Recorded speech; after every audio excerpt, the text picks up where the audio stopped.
My husband was falsely accused of SA, and I don't know how to let it go. Throwaway account, obviously. I don't even know how to start this. My husband, let's call him Fred, is a pretty chill guy. Fred, 30s, doesn't have a whole lot of things in life that he truly enjoys, but he's very laid back. He likes going for walks, being a dad, spending time with cats, and cooking.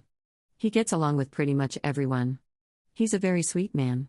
In his entire 38 years of life, he's never been in trouble with the law. The guy barely even jaywalks. I'm not going to go into a ton of detail, but let's introduce Gwen. Her background is complicated. Gwen comes from a messy family situation and was often overlooked in her life. She was the normal kid in a world full of mental health struggles.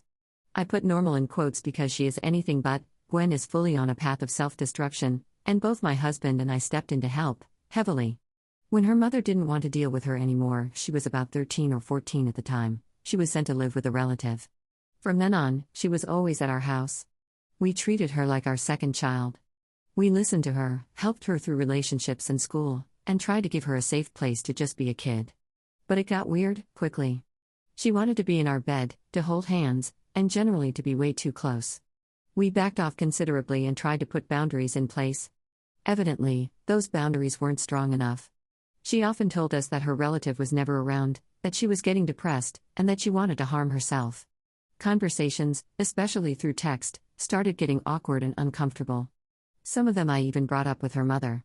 Gwen talked about hearing a voice in her head telling her things I can't even share in good conscience because they involved other minors. I urged her to seek psychiatric care and to talk to professionals about it. I was completely out of my depth.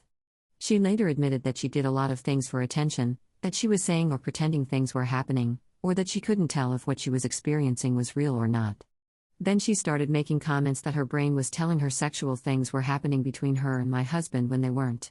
I told her she couldn't keep doing that. She apologized and said she was confused, that she knew those things weren't happening but her mind was trying to convince her they were.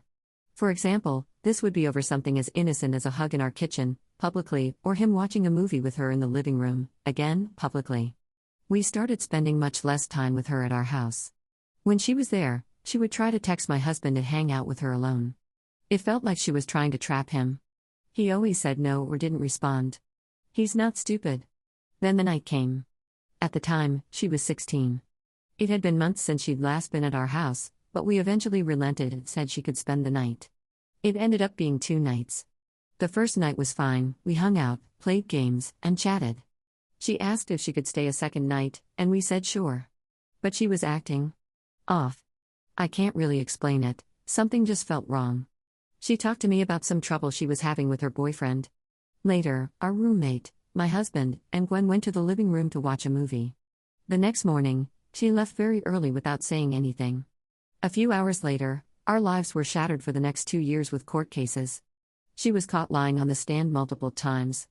She would claim to have no memory of something, and then, once she realized where the questioning was going, she'd suddenly remember every detail.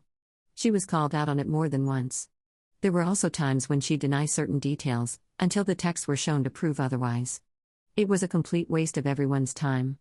Her own testimony ended up destroying her accusation. Even though we still had to testify, the judge eventually found my husband not guilty. It's been months since the verdict, and I still don't know how to move on from the stress. I'm in therapy and have been on and off for over a year. But it's always swirling around in my head. I'm angry. I'm sad. I'm lost. I keep hoping that if I write about it, if I get the story out of my head, I'll feel better. So here I am, biting the bullet and trying just that.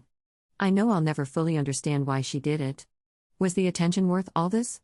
She still tells people that he admitted to it and that the courts just let him off with a not guilty verdict, which never happened. Her mom, who stayed friends with me throughout the entire ordeal, told me multiple times that she didn't believe it ever happened.